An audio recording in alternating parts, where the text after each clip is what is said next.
dedicated to Eastern and Southern Kentucky.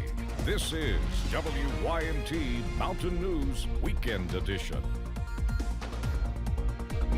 Good evening, I'm Keaton Hall. At a conservative conference today in Florida, former President Trump was on the offensive. His target, rival Ron DeSantis. Trump taunted the Florida governor about his 30-point lead in national polls and told DeSantis to drop out. No campaign can survive without money, and new quarterly FEC reports give a focused snapshot of various candidates and their campaigns. CBS News' Skylar Henry has more from the White House.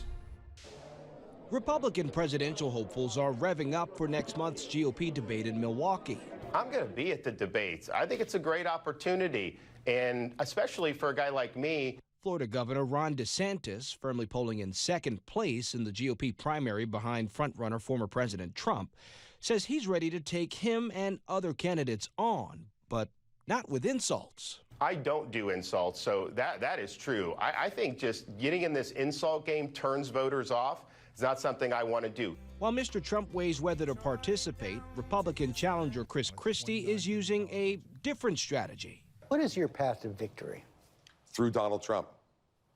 There's no other way to do it, George. Only Governor DeSantis and South Carolina Senator Tim Scott are keeping up with the former president's cash on hand, according to the weekend's new campaign finance reports.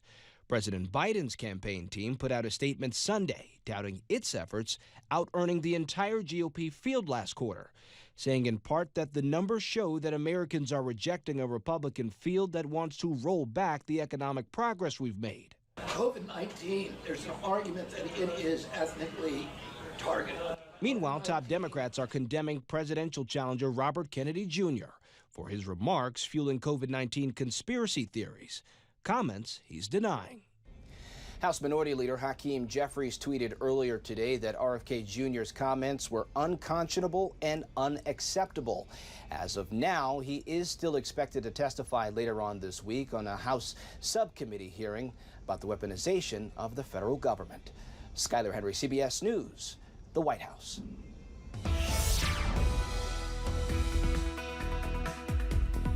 Most of us were dry, warm, and hazy as we closed out the weekend, and that dry weather will continue across the mountains as we go into tonight. Here's a look at the radar, and as you can see, we are dry under that partly cloudy sky, but that smoke does continue across the region as we go into tonight, and it will stick around also as we kick off your work week on Monday, but again, also watching out for some showers on your Monday as well.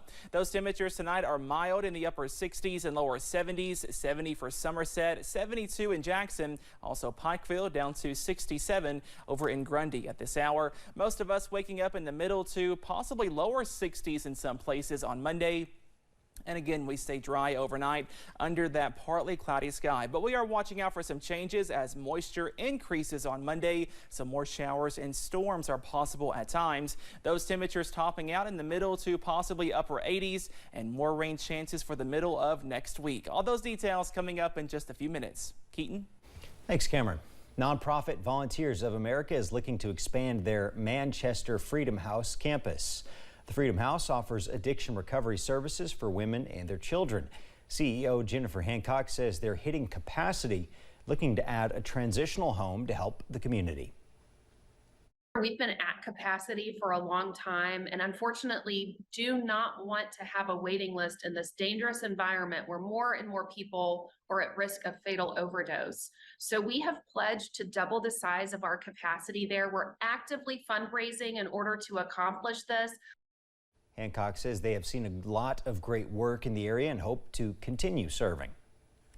Honor Flight Bluegrass hosted the third annual Classic Car Show earlier today. Almost 200 hot rods showed up from cars made in the 50s to cars from today. All the money that was raised at the event goes to putting veterans on honor flights to D.C. One of the organizers talked about what it's like to put on such a fun event that also helps the men and women who have served our country get a sentimental experience. That it's a great honor to be part of an organization that takes care of our veterans the way that this one does. So if you're looking for a good cause to support, I would say the Honor Flight is one of those things. If you want to donate or volunteer, you can do that at honorflightbluegrass.org. If you're a veteran, you can also sign up for one of the flights yourself. Buffalo Camp and Ride is a campground offering several activities, including four-wheelers, ATVs, and space for RVs to provide the full camping experience. But co-owner Teresa Gay says they want to continue to help the community. She says they've started their own cleanup days around the Buckhorn area in Perry County. And we just go around on the trails. We have somebody that comes along to pick up the garbage, and then, you know, we just all, the first year we did it, we was 75 bags, and that's all we could haul. We could have got a lot more. So we try to clean the community up too and keep it nice for people to see when they come.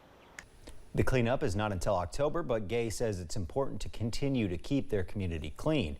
For more information on the campgrounds, you can visit our website at WYMT.com. The winner of the 129th Kentucky Derby has died. Funny Side won both the Derby and the Preakness Stakes back in 2003.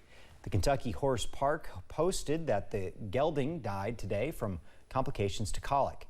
He was known for putting New York-bred racehorses on the map. Funny Side spent the last 15 years enjoying retirement. Across the country, many people are indulging in a cup or cone of ice cream for National Ice Cream Day. And an ice cream store in Western Kentucky is celebrating the occasion with a new flavor. Cheney's Dairy Barn in Bowling Green says their flavor Papa Guava comes with a special story. The way it got started is that Guy Fieri was here about a year ago, and his whole thing is competition, so he's got 5 families that run around with him, and so they decided to tell each family that they could come up with 3 ingredients for a flavor, and then we judge it. And so one of the flavors was guava cheesecake with cream cheese. The new Papa Guava flavor is available now at Cheney's Dairy Barn. It can be seen on Guy Fieri's recently aired show, Guy's All-American Road Trip. And with summer here, it's important to remember that the dangers of heat exhaustion and heat stroke. And if you're taking certain medications, you may be at more risk.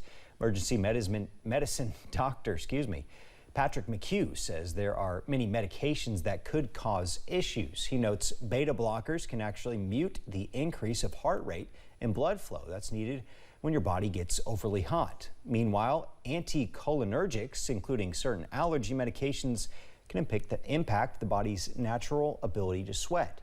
There's other medications that could affect your body's response to the heat as well, and it's crucial to talk to your doctor.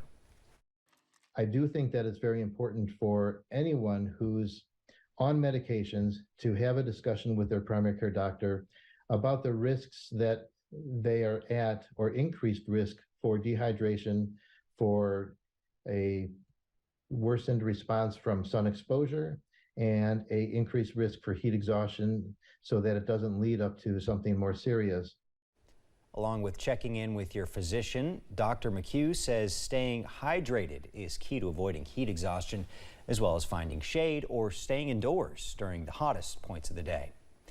Overseas, heat continues to scorch parts of Europe. Temperatures are so high, some tourist hotspots have cleared out, forcing to shut down. CBS News' Chris Livesay reports from Rome. The echoes of the past collide with the throbbing heat of the present at the Acropolis in Athens. For 2 days, Greek officials have been forced to close the ancient citadel during the most scorching hours to prevent further injuries. It's really hard. I've got asthma, so this heat is terrible for it. We were in Rome, and I had to actually have the paramedics called because the heat was so bad. It was suffocating. Yeah. I mean, we are from Washington, D.C., and we get a lot of heat there, but it's not like this. Across Europe, people have been collapsing under the weight of the Cerberus heat wave. Thank you so much.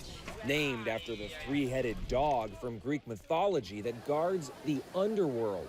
In Rome, tourists like Bianca Davis take in the mist of the Trevi Fountain to stay cool. I don't know if I'm adjusting or if I've just learned how to work around it better.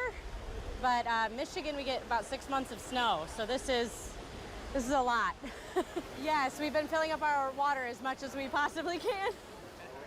The hottest temperature ever recorded in Europe was right here in Italy, almost 120 degrees just 2 years ago, and this year it's feared it could get even hotter. Surface temperatures can climb even higher.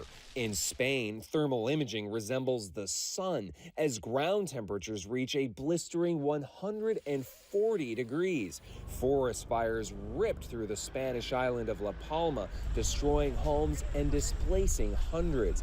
More than 1,000 miles away, the heat fans the flames in Croatia as well, where fires charred the Dalmatian coast off the Adriatic Sea. Cars and buildings are covered in ash in this Mediterranean paradise. But like the name of the heat wave, it's been transformed into an underworld. Chris Livesay, CBS News, Rome. Coming up at 11, an Alabama woman who vanished after reporting a toddler walking along the highway is found safe after a 2-day search. Plus, moisture looks to increase on Monday, so those rain chances also going to increase. Your first alert forecast coming up next.